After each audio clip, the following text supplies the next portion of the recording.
Greetings, world. It's OPE AMOSU, the block captain from Chopping Block, the contemporary West African-inspired food and beverage concept based in Houston, Texas.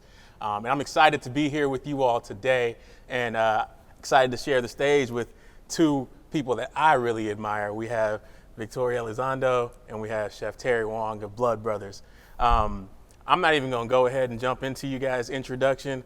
I'm going to let you spin it yourself. So, Victoria, tell us a little bit about yourself and tell us about Cochinita. All right, so my name is Victoria Elizondo. I'm the chef and owner of Cochinita & Co. We're located here in Houston, Texas, and we are bringing in very vibrant, colorful Mexican food.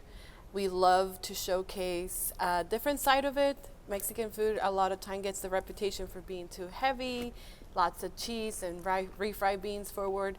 So we love to use fresh ingredients and to show a really colorful side of what Mexican food is, which is also an appreciation of its culture. Because, you know, when you think of Mexico, you think of colors. So we're trying to showcase that with our food as well. Nice, and I see we have a super colorful spread on the table right here.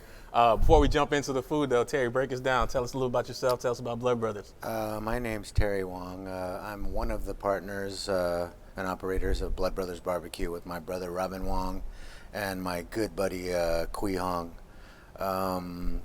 We like to describe our cuisine as Houston barbecue.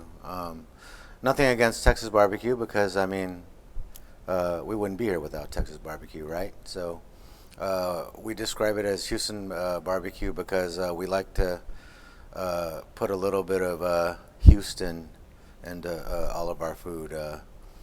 We do Asian flavors, some Mexican flavors, some Caribbean flavors. We just like to have fun, basically. There's nothing wrong with celebrating for Houston. Like I say, one time for the city, 2 times for the culture. Yeah. So the topic that I was going to throw on the table here is Houston's got soul, the soul of the city. Yes. And when I think about soul, the first thing that comes to my mind is food, soul food. And I look at this spread and I say, well, this is a different slant on soul food, but I know it's all dishes that are meaningful to each of us and maybe how we interpret soul food. Yes. So before we jump in, I'm going to go ahead and grab my plate.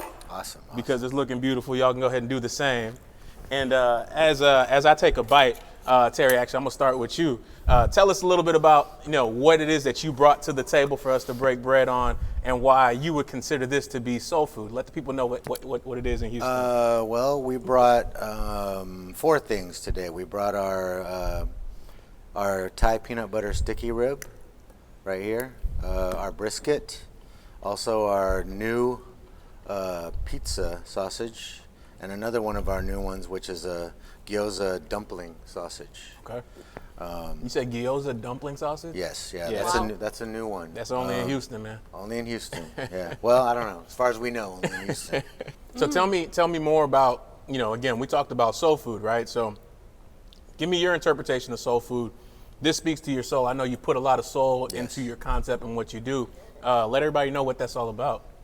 Like I was saying before, we take a lot of pride being from Houston, the diverse foods, cultures. My brother, myself, and Kui are from a community called A-Leaf, which, again, we're super proud of. Very diverse area of town, well. It's got Iranian food, Korean food, Vietnamese food, Japanese food, Chinese food, Thai food, Nigerian food, Ethiopian food, Greek food, all kinds. And we love it all, and we kind of try to incorporate that in some of our flavors at the restaurant. Nice. And this elotes I just had definitely has a lot of soul in it. So can you break me off a little bit about what soul food means to you as well as to the Mexican-American community here in Houston? Of course. So to me, soul food means something that comes from the heart, something that comes with, to me, I relate heart to culture. And so even though some people call my food, like our food, progressive Mexican, it does, because we're trying to support a lot of local vendors and farmers, and we throw like some ingredients in there that are not very authentic, but the root of it is authentic. Like it's still inspired by by the culture of Mexico. Like, we're not doing hybrid food, we're not doing fusions, which I have nothing against, but it's still comes from the heart. So the elote is like a very, very traditional Mexican snack. Like, you find that you'll find elote everywhere in every corner of Mexico. And we took our spin on it by grilling it and making an aioli instead of using the mayo. Okay. So yeah, I knew it tastes a little different. our chef makes the aioli from scratch, and he uses morita pepper, which is a very small, smoky, sweet, and flavorful pepper, very similar to chipotle, but a little spicier.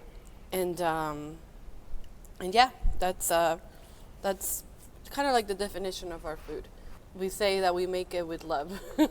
Absolutely. I mean, the food is amazing, guys. And to me, I mean, one of the biggest parts about Houston culturally, and we see it a lot in the food, is kind of how you were talking about A-Leaf.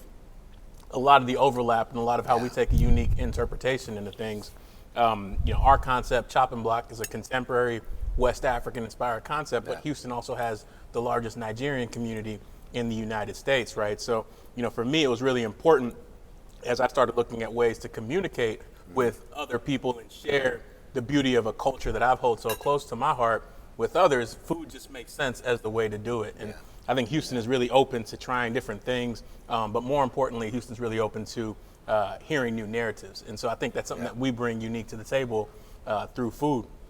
Now, let's talk about a little bit, shifting gears on, sticking with the diversity of Houston, but I know myself, like, I was born in London, right? And I immigrated to this country, and Houston became home, like a lot of other folks who have immigrated and settled on Houston. I believe you were also not necessarily born in Houston, so how did you get here? I was born in Monterrey, Mexico, and my mom and I migrated here when I was around 12. So she worked at restaurants to kind of like just pay the bills and make ends meet. So I grew up thinking like I don't want anything to do with restaurants. Like I'm gonna grow up and be like an executive and like have like this 9-to-5 job and live the American dream. And I tried that, and then I realized like, and here we are. I realized that I this is not something that I do to pay the bills. This is something that came with me from Mexico, which is, the love for the food. In Mexico, we share food with everyone. We put a lot of work into it. It's something that basically brings everybody to the table. It's a gathering. It's a share of experiences, and that's what I love about Houston. Maybe we don't have like this cool touristic places like California or New York or whatever, but anywhere you go in Houston, whether it's in Chinatown or in Hillcroft where all the Indian restaurants are at, or it doesn't even have to be a fancy restaurant. Anywhere you go in Houston, you just order a bunch of dishes, you put them on the middle of the table, and everybody's just raving about like how, like, I learned about so many cultures just by moving to Houston. And it's an amazing experience that I have yet to experience somewhere else. So that's what I love about Houston. I mean, absolutely. I mean, the cultural diversity is huge, right? Again, playing to the soul of the city. I mean, I think obviously we talk about it with food, but when I always thought about Houston, even just as a tourist destination, I feel like a lot of cities are starting to open their eyes to what it is that we can provide. So, they might, some folks may have just been finding out about the beauties of Houston, but Houston's always been a place to connect, right? It's always been tied with family, with cultures, with ethnicity. I think that's really the lifeblood of our city. And now the attractions that we also have in town, speak to that, right? So people come to Houston. Obviously, you can check out the whole space industry that Houston is very, a big part of. We talk about the food, we talk about the upcoming attractions, even where we're going to be at the downtown post office that's being revitalized. But at the end, or at the core of everything, is always that celebration of community, and that's one of the things that I absolutely love, about the city. Terry, what about yourself? I mean, what are your thoughts? What's the first thing that comes to mind when you hear H-Town? I don't want to sound like a broken record, but again, I mean, just our amazing food scene. I mean, it's not just food here in Houston. Our amazing music scene, entertainment, and food. I mean, I'm gonna spin it to you actually a little different because I think you have something that's really interesting that we should probably talk about.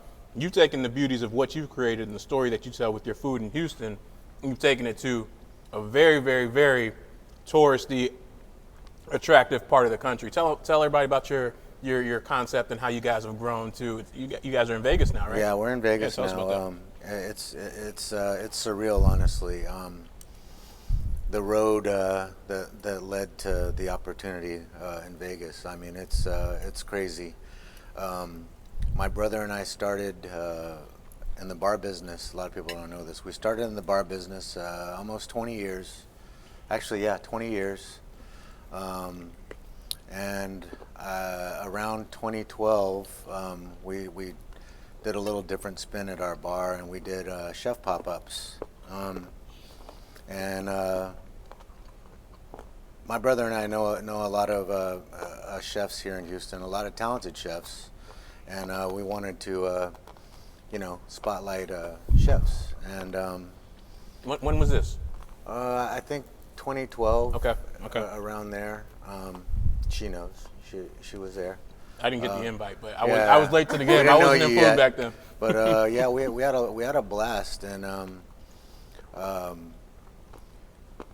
around a few years after that, we started messing around with barbecue, and we do a lot of customer appreciation parties at the bar, and our buddy Kui, who also did our steak night, started messing with the barbecue, and we started doing it monthly, kind of as a getaway, for fun. Mm-hmm. Kind of fast forward a little bit, we did an event with Chef Chris Shepard at Underbelly. Okay. Yeah, with our good buddies Aaron and Patrick Fegis of Fegis Barbecue. Yep. Gatlin's Barbecue. Another great, amazing barbecue place here locally, and that's kind of where the ball game changed. I'm gonna pause right there because you just dropped some big names, right? Yeah. You said Chris Shepard, yeah, obviously a Houston culinary ambassador, James Beard award-winning chef. Sure. Yeah. You talked about Gatlin's Barbecue, a staple in the Houston barbecue scene. Recently featured on High on the Hog, right? Yep. Yeah. I mean, you can keep going down the list. So you had all these people come, you didn't invite me. Yeah, we didn't know you yet. But yeah, fast forwarding a bit, we stayed doing it monthly because we all had full-time jobs, and it was fun. We liked doing it. We got invited to Houston Barbecue Fest and another fest that's no longer going on, the Woodlands Barbecue Festival, and people just started asking, where's the restaurant? We don't have one. Are you going to do one? Nah. Where's the restaurant? Where's the restaurant? So we finally kind of, gave in, and we decided to do the restaurant. And it's been going great. We have an amazing team. Got to give shout outs to Bao and Jaime and Crystal, my brother, Kui. Take me to Vegas. How'd you get from the pop-ups? So that's another cool story. To Vegas. Yeah, take me to Vegas. So we met the people from Resorts World. They came by and visited us quite a few times. We didn't know that they came the first few times, but we met them after a while. So the interesting thing with Vegas is it's a new casino hotel that's in Vegas. It's where the Stardust was. It's next door to the Wynn, okay, in Encore, and they brought over a concept to Vegas, the whole food stall, kind of from Asia, that concept. So they have 16 vendors over there. We're one of them, and yeah, it was wild. I mean, You guys are, I mean, obviously in some great company over there too. Oh right? yeah. So it's awesome to Chef see. Samuelson is like our neighbor to the right. That's crazy, Okay. right? Red That's Rooster? nuts. The Yardbird? He's the Yep. nicest guy. He's the nicest guy. So, actually, when we went to the grand opening on June 26th, we actually got to meet him just by chance. I think he thought that he was going to be able to stay for the grand opening, but I guess he had to run to LA for a shoot. But we actually got to meet him. It was like So 5 minutes, but it cool. was the coolest 5 minutes Yeah. ever. You know, he The actually nicest came guy. to Houston. Really? Yeah, he was in Houston. So he came to Houston for a show, No Passport Required. I believe it was last season, beginning of 2020, right? Beginning of 2020, or end of 2019 rather, to focus on the Nigerian community in Houston. So we actually were able that's to cool. link up with him. He attended one of our pop-up dining experiences, but you know, I think it's momentum like that we're seeing that maybe is what's also bringing the attention of the soul. I got to tie it back, right? Of the soul of Houston and the Houston food scene. Guys, this is amazing. I'm like, This tastes like pizza. I know, doesn't it? Isn't it awesome? How do you Did you get try a sausage the to taste Thai like green curry pizza? boudin yet? Yes, I love it's so the good. homage to the Dream, the Houston 34, Hakeem Olajuwon. He did a lot for our culture, for the Nigerian culture in the city. I see what you guys did over there. I see what you guys doing with this. So talk to me a little bit about like, or maybe you might need some time to think about this, but some of the other unique items that you've been able to taste by being in the Houston food scene. So tell me about some other dishes that you've tried that are definitely worth mentioning. For sure. I hope I can remember them all because when you got Kui the mad scientist, it's a lot of fun. We have a Reuben sausage that we do. That's one of my favorites. You're gonna hear me say my favorites a lot. I have like 20 favorites. This new one that y'all are having, the pizza one is delicious. We have a Frito pie sausage that's delicious. The dumpling sausage that we actually did for the first time in the restaurant last night. We have a Togarashi Shishido sausage. We also have a habanero Gouda sausage. Wow. Jalapeno popper. Are there any other like up and coming, either maybe not even Blood Brothers related, but dishes or foods or culture that you've tried recently that you think speak to the Houston scene, or that for you're sure. excited about? Actually, Chef Bao, our chef that's over there, just did a French dip. That's another one that that's today. We have that today.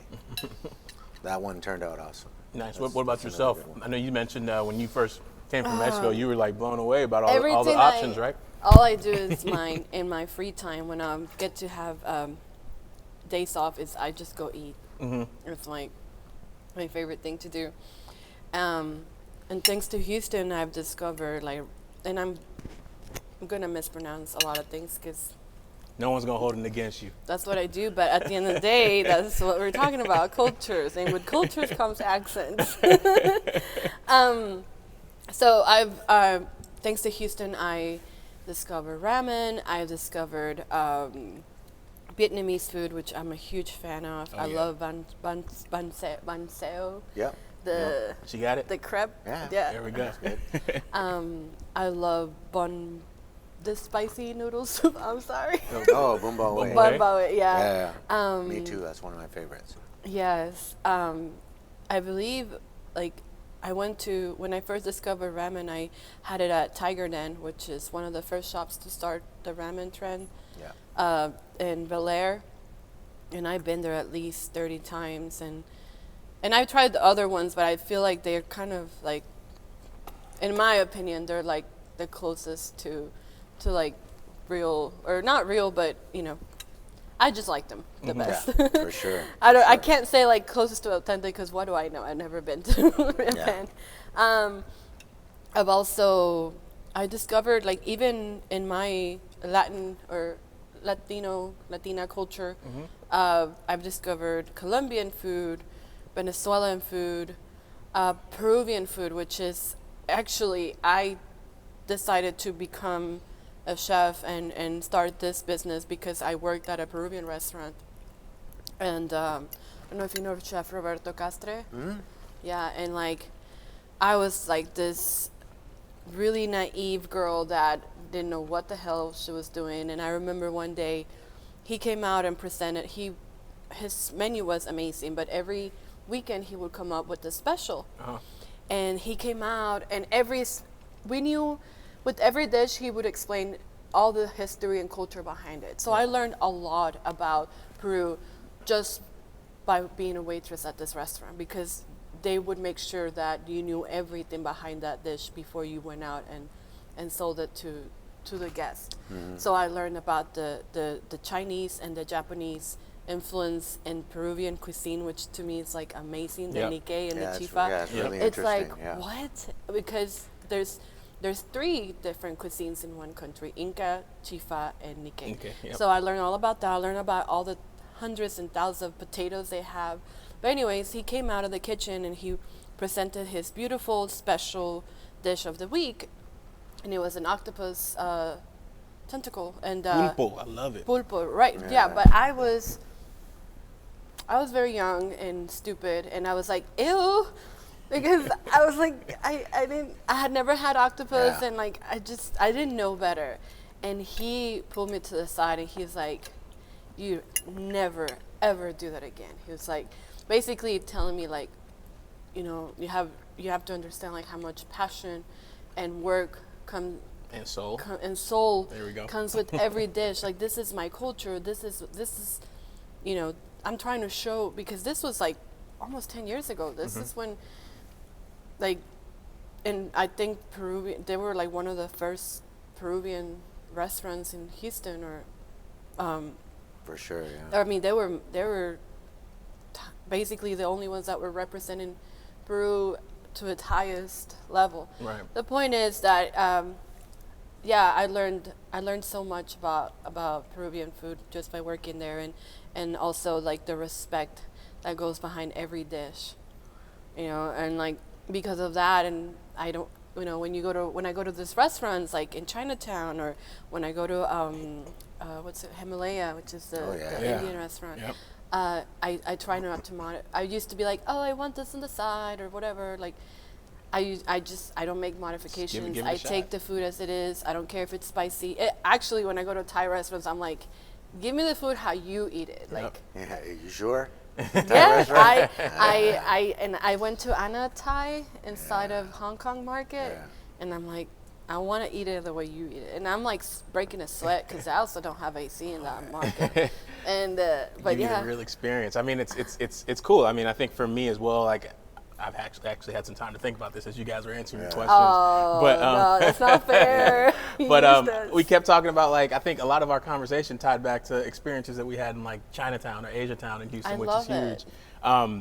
You know, my first experience going to Asiatown was with a friend of mine, and I think that's another thing about Houston, the diversity. We have friends from different backgrounds, right? And just kind of hearing, to your point, the stories about how he grew up going to Asiatown. And I'm not gonna lie, right? There's so many choices, so many places to check out. You know, if you know where to go, it just makes the day more manageable. So being able to have him along with me and just kind of giving me all of his stories, it kind of gave me nostalgia as if I was, you know, of that same culture, man. And I think that's huge, and that's what soul food does. That's what so many different interactions in the city of Houston does. And you know, that's why I'm definitely proud to represent for my culture in this city, and hopefully become like you, where we can share the culture with the world and grow into other spaces as well.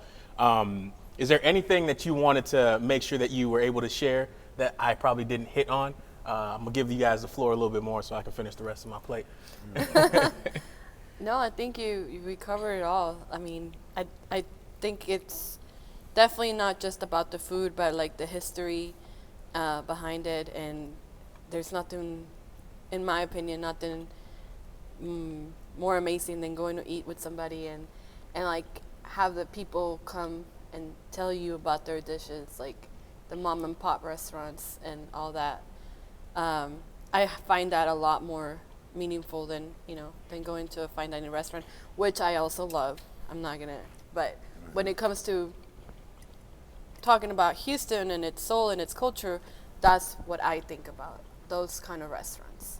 But Yeah. obviously, you know, there's so much more. Like, and we also have a great and amazing fine dining restaurants that serve all American food, and so proud to have that in the city. But this is what I think about when it comes to soul food. For sure, for sure. What do you think about, Terry? Anything you want to leave us with? Yeah, sure. I mean, I feel the same way. I'm just really glad that Houston's getting some recognition for that it rightfully deserves for the amazing food. Everybody's nowadays seems like they're a lot more open. I don't want to say accepting, but open to trying new things, which is great. It doesn't matter whether it be social media or I just think it's awesome that people are open to try new foods. I think that's awesome. For sure. It's awesome. Guys, I've enjoyed this conversation with you all. When I look at the soul of the city, food is absolutely, something that intertwines and really brings people in conversations to the table. So, I'm grateful for this conversation. I'm grateful for the food that each of you prepared. It was bomb. But, I wouldn't expect any less, right? So, one time for the city, two times for the culture. World City, thanks for having us. Yes, it's been our pleasure. Thank you very much. Thank you so much.